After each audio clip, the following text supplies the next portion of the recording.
ఈరోజు మన కిచెన్లో మునగాకు వేసి మినప అప్పడాలు ఎలా తయారు చేయాలో చూసేయండి. దీనికోసం నేను ఇక్కడ ఒక కప్పు పెసరపప్పును, ఒక కప్పు మినపప్పును తీసుకుని మిక్సీ జార్లో వేసి గ్రైండ్ చేశాను. మీరు మిల్లులో కూడా వేసుకొని గ్రైండ్ చేసుకోవచ్చు.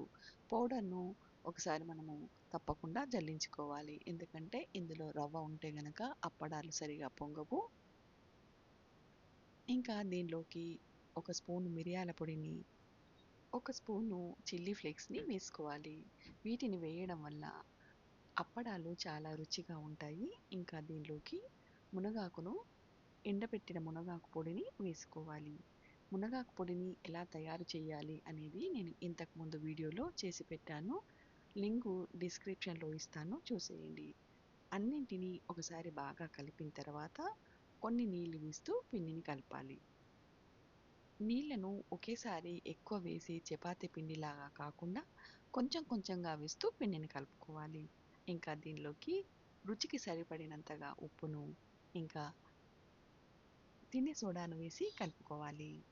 తినే సోడా వేయడం వల్ల అప్పడాలనేవి చాలా క్రిస్పీగా పొంగుతాయి. పిండిని మరి బాగా లూజ్‌గా కాకుండా కొంచెం గట్టిగానే తడిపి 30 నిమిషాలు పక్కన పెట్టుకోవాలి. 30 నిమిషాల తర్వాత పిండి చక్కగా నానిపోతుంది. నానిన పిండిని మరొకసారి మర్దన చేసుకొని పక్కన పెట్టుకోవాలి. చేతికి కొంచెం వాటర్‌ని గానీ, ఆయిల్‌ని గానీ పెట్టుకొని పిండిని సాఫ్ట్‌గా మర్దన చేసి పక్కన పెట్టాలి. పిండిని ఇలా చిన్న చిన్న ముద్దల్లాగా చేసుకొని చపాతీల పీట పైన ఇలా మనము రౌండ్‌గా రోల్ చేసుకోవాలి. మరీ పలచగా కాకుండా, మరీ మందంగా కాకుండా వీటిని మనము రోల్ చేసుకోవాలి. ఇక్కడ నేను కవర్‌కి లైట్‌గా ఆయిల్‌ని అప్లై చేశాను. మీరు పిండిని జల్లించైనా రోల్ చేసుకోండి. రౌండ్‌గా రాకపోయినా ఏం పర్వాలేదు. పైనుంచి మనము వీటిని రౌండ్‌గా చేయొచ్చు. చేసిన అప్పడాలన్నింటినీ ఒక ప్లాస్టిక్ షీట్ పైన కానీ, రైస్ బ్యాగ్ పైన కానీ వేసి ఇంట్లోనే ఆరబెట్టండి.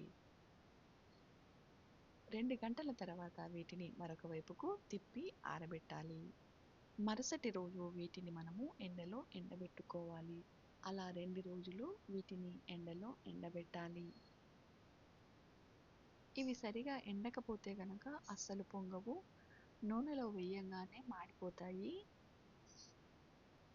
2 రోజులు ఎండలో బాగా ఎండిన తర్వాత వీటిని మనము వేడివేడిగా ఉన్న ఆయిల్‌లో వేసి ఫ్రై చేసుకోవాలి.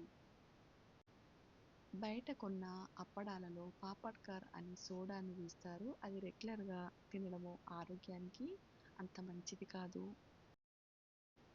పప్పుతో కానీ, సాంబార్ అన్నంతో తినటానికి ఈ పాపడాలు ఎంతో క్రిస్పీగా, స్పైసీగా, రుచిగా ఉంటాయి. ఈ వీడియో గనక మీకు నచ్చితే తప్పకుండా లైక్ చేయండి, షేర్ చేయండి. మరిన్ని మంచి వీడియోల కోసము ఛానల్‌ని సబ్స్క్రైబ్ చేయండి.